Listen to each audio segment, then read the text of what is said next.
नमो श्रीयतिराजाय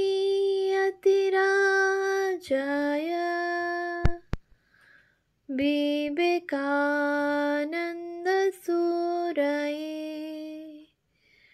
सच्चित्सुखस्वरूपाय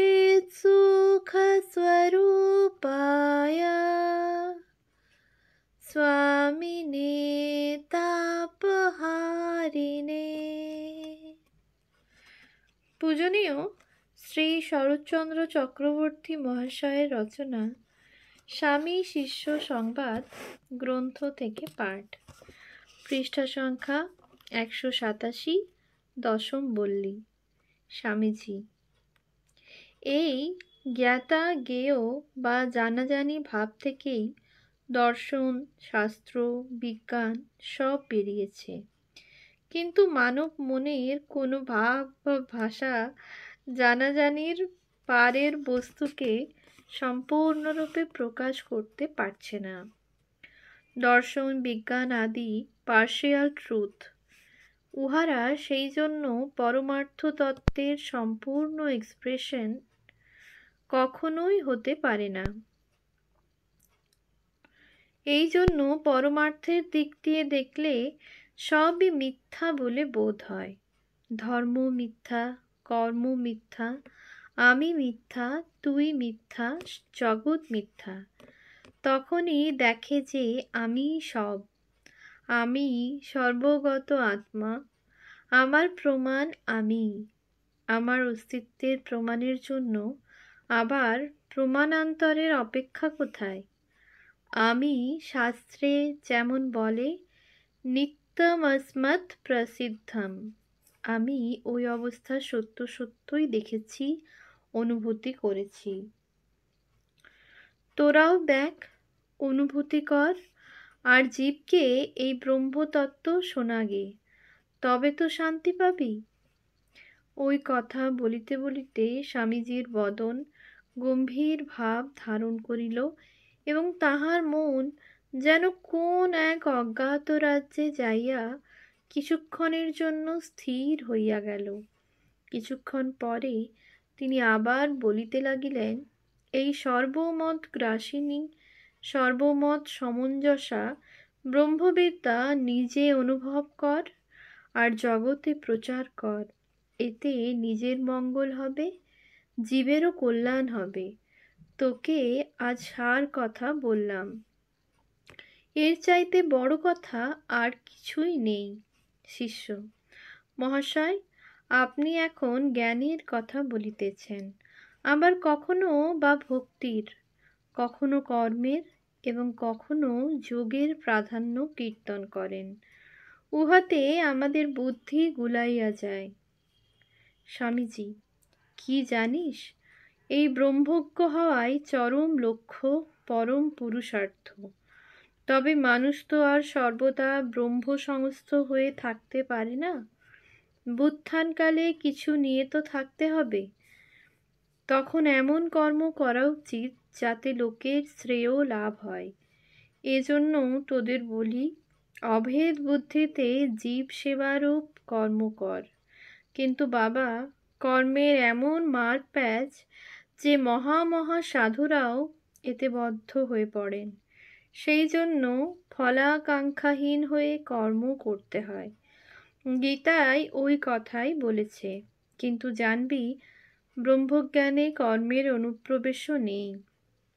সৎকর্মর দ্বারা বড় জোর চিত্তশুদ্ধি হয়। এই জন্যই ভাষ্যকার জ্ঞান কর্ম সমুচ্চয়ের প্রতি এত তীব্র কটাক্ষ, এত দোষারোপ করেছেন। নিষ্কাম কর্ম থেকে কারো কারো ব্রহ্মজ্ঞান হতে পারে, এও একটা উপায় বটে, কিন্তু উদ্দেশ্য হচ্ছে ব্রহ্মজ্ঞান লাভ। এই কথাটা বেশ করে জেনে রাখ। বিচারমার্গ ও অন্য সকল প্রকার সাধনার ফল হচ্ছে ব্রহ্মজ্ঞতা লাভ করা। শিষ্য: মহাশয়, একবার ভক্তি ও রাজযোগের উপযোগিত্ব বলিয়া আমার জানিবার আকাঙ্ক্ষা দূর করুন। স্বামীজি: ওইসব পথে সাধন করতে করতেও কারো কারো ব্রহ্মজ্ঞান লাভ হয়ে যায়। ভক্তিমার্গ স্লো প্রসেস, দেরিতে ফল হয়, কিন্তু সহজসাধ্য। যোগে নানা বিঘ্ন, হয়তো বিভূতি পথে মন চলে গেল, আর স্বরূপে পৌঁছতে পারলে না। একমাত্র জ্ঞান পথই আশু ফলপ্রদ এবং সর্বমত সংস্থাপক বলিয়া সর্বকালে সর্বদেশে সমানাদৃত। তবে বিচারপথে চলতে চলতেও মন দুস্তর তর্কজালে বদ্ধ হয়ে যেতে পারে। এই জন্য সঙ্গে সঙ্গে ধ্যান করা চাই। বিচার ও ধ্যান বলে উদ্দেশ্য বা ব্রহ্মতত্ত্বে পৌঁছতে হবে। এইভাবে সাধন করলে গোলে ঠিক পৌঁছানো যায়। এই আমার মতে সহজ পন্থা ও আশু ফলপ্রদ। শিষ্য: এইবার আমায় অবতারবাদ বিষয়ে কিছু বলুন। স্বামীজি: তুই যে একদিনই সব মেরে নিতে চাস। শিষ্য: মহাশয়, মনের ধাঁধা একদিনে মিটিয়া যায় তো বারবার আর আপনাকে বিরক্ত হইতে হইবে না। স্বামীজি: যে আত্মার এত মহিমা শাস্ত্রমুখে অবগত হওয়া যায়, সেই আত্মজ্ঞান যাদের কৃপায় এক মুহূর্তে লাভ হয়, তারাই সচল তীর্থ অবতার পুরুষ। তারা আজন্ম ব্রহ্মজ্ঞ, এবং ব্রহ্ম ও ব্রহ্মজ্ঞে কিছু মাত্র তফাৎ নেই। ব্রহ্মবিদ ব্রহ্মৈব ভবতি। আত্মাকে তো আর জানা যায় না, কারণ এই আত্মাই বিজ্ঞাতা ও মন্তা হয়ে রয়েছেন। এই কথা পূর্বেই বলেছি। অতএব মানুষের জানাজানি ওই অবতার পর্যন্ত, যারা আত্মসংস্থ। মানব বুদ্ধি ঈশ্বর সম্বন্ধে হাইয়েস্ট আইডিয়াল যা গ্রহণ করতে পারে, তা ওই পর্যন্ত। তারপর আর জানাজানি থাকে না। ঐরূপ ব্রহ্মজ্ঞ কদাচিৎ জগতে জন্মায়। তাদের অল্প লোকেই বুঝতে পারে। তারাই শাস্ত্রোক্তির প্রমাণস্থল, ভবসমুদ্রের আলোক স্তম্ভ স্বরূপ। এই অবতারগণের সঙ্গ ও কৃপাদৃষ্টিতে মুহূর্ত মধ্যে হৃদয়ের অন্ধকার দূর হয়ে যায়। সহসা ব্রহ্মজ্ঞানের স্ফুরণ হয়।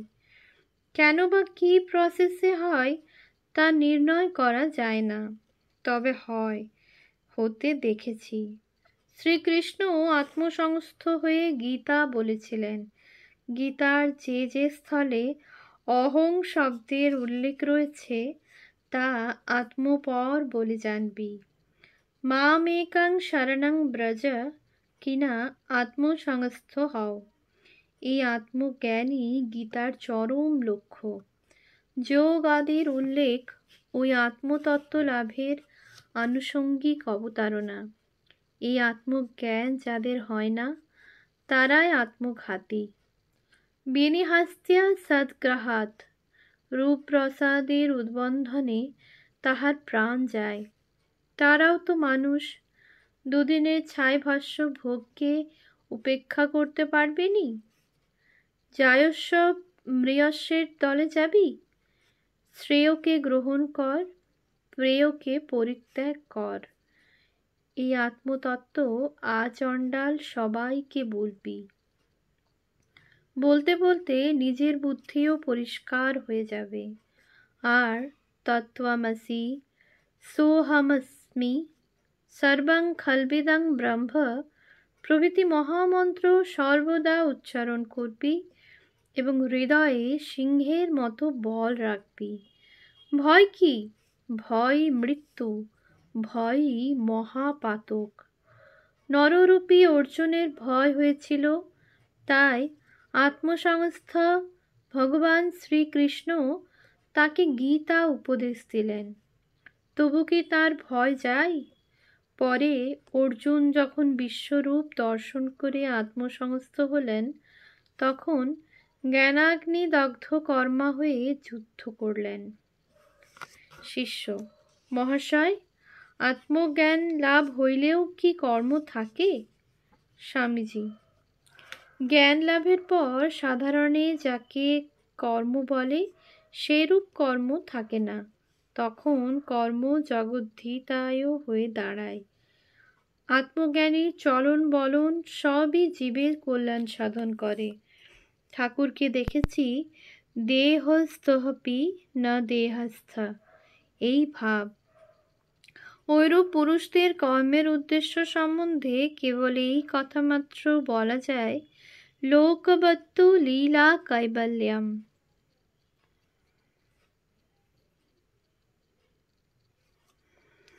একাদশ বল্লী, স্থান বেলুড় মঠ, বর্ষ 1901, বিষয় স্বামীজির কলকাতা জুবিলি আর্ট একাডেমির অধ্যাপক শ্রীযুক্ত রণদাপ্রসাদ দাশগুপ্তের সহিত শিল্প সম্বন্ধে কথোপকথন। কৃত্রিম পদার্থ নিচয়ে মনোভাব প্রকাশ করাই শিল্পের লক্ষ্য হওয়া উচিত।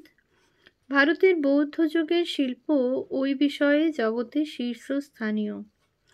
ফটোগ্রাফারের সহায়তা লাভ করিয়া ইউরোপী শিল্পের ভাবপ্রকাশ সম্বন্ধে অবনতি।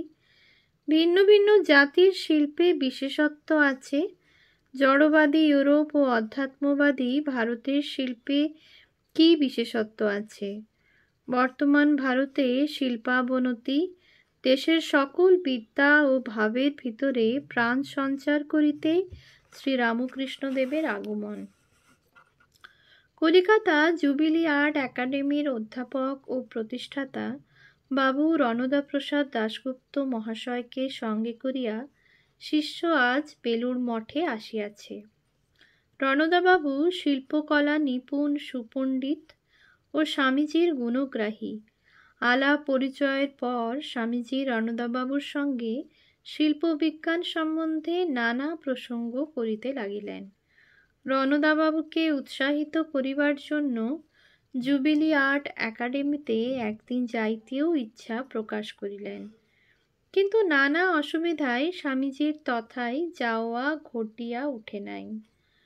স্বামীজি রণদাবাবুকে বলিতে লাগিলেন, পৃথিবীর প্রায় সকল সভ্য দেশের শিল্প সৌন্দর্য দেখে এলুম, কিন্তু বৌদ্ধ ধর্মের প্রাদুর্ভাবকালে এদেশের শিল্পকলার যেমন বিকাশ দেখা যায় তেমনি আর কোথাও দেখলুম না।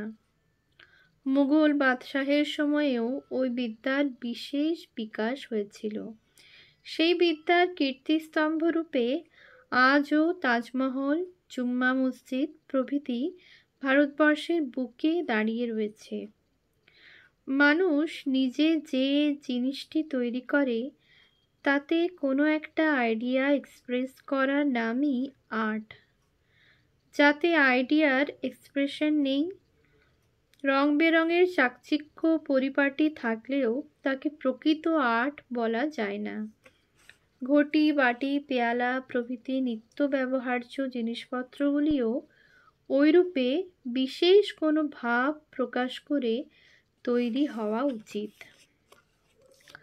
প্যারিস প্রদর্শনীতে পাথরের খোদায় এক অদ্ভুত মূর্তি দেখেছিলাম। মূর্তিটির পরিচায়ক এই কয়টি কথা নিচে লেখা: আর্ট আনভেইলিং নেচার, অর্থাৎ শিল্প কেমন করে প্রকৃতির নিবিড় অবগুণ্ঠন স্বহস্তে মোচন করে ভেতরের রূপ সৌন্দর্য দেখে।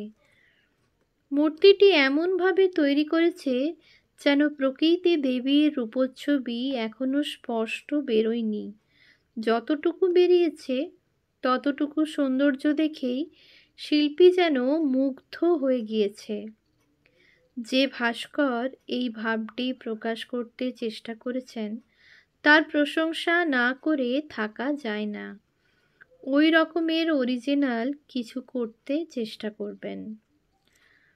রণদাবাবু: আমারও ইচ্ছা আছে সময় মতো অরিজিনাল মডেলিং সব করতে, কিন্তু এদেশে উৎসাহ পায় না, অর্থাভাব, তার উপর আমাদের দেশে গুণগ্রাহী লোকের অভাব।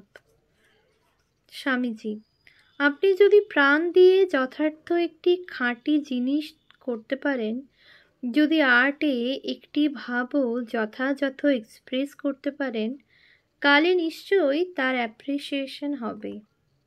খাঁটি জিনিসের কখনো জগতে অনাদর হয়নি। এরূপও শোনা যায় একজন আর্টিস্ট মরবার 1000 বছর পর হয়তো তার অ্যাপ্রিসিয়েশন হলো।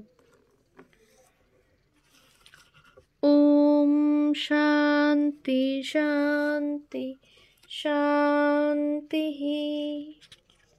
হরি ওম তৎসৎ।